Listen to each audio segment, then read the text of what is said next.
नमस्कार. महाराष्ट्रातील विविध क्षेत्रातील बातम्या झटपट आपल्या मोबाईलवर पाहण्यासाठी लगेचच सबस्क्राइब करा राष्ट्रशक्ती लाईव्ह न्यूज आणि सोबत बेल आयकॉन प्रेस करायला विसरू नका. तुळजापूरमध्ये छेडछाडीला कंटाळून पोलीस कॉन्स्टेबलच्या मुलीने आत्महत्या केल्याची धक्कादायक घटना घडली आहे. माझ्यावर प्रेम कर, लग्न कर, नाहीतर असे म्हणत आरोपीकडून तिला वारंवार धमकी देण्यात येत होती. त्यामुळे 15 वर्षीय सारिका शिकारे हिने टोकाचा निर्णय घेतला. या प्रकरणी मुलीच्या आईच्या तक्रारीवरून पोलिसात गुन्हा दाखल करण्यात आला आहे. तुळजापूर पोलिसांकडून या प्रकरणाचा तपास केला जात आहे.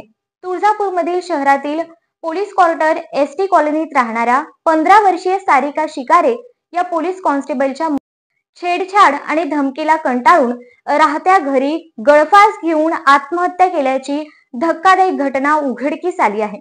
या प्रकरणी तुळजापूर पोलीस स्टेशन मध्ये 2 आरोपींविरुद्ध गुन्हा दाखल करण्यात आला आहे. सारिकाच्या आईच्या फिर्यादीनुसार आरोपी ओंकार कांबळे आणि नगीना शशिकांत पांडागळे यांनी सारिकाला सातत्याने त्रास दिला.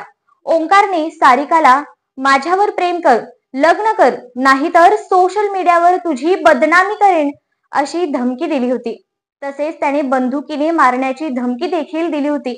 या सततच्या मानसिक त्रासाला कंटाळून सारिकानं टोकाचा निर्णय घेतला. ओंकार कांबळे यांच्यावर यापूर्वीही सोशल मीडियावर बंदूक घेऊन दहशत निर्माण करणारा व्हिडिओ व्हायरल केल्याप्रकरणी गुन्हा दाखल करण्यात आला होता.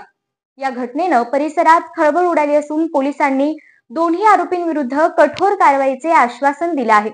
पोलिसांनी या प्रकरणाचा तपास सुरू केला असून आरोपींना लवकरात लवकर अटक करण्याचे प्रयत्न सुरू आहेत.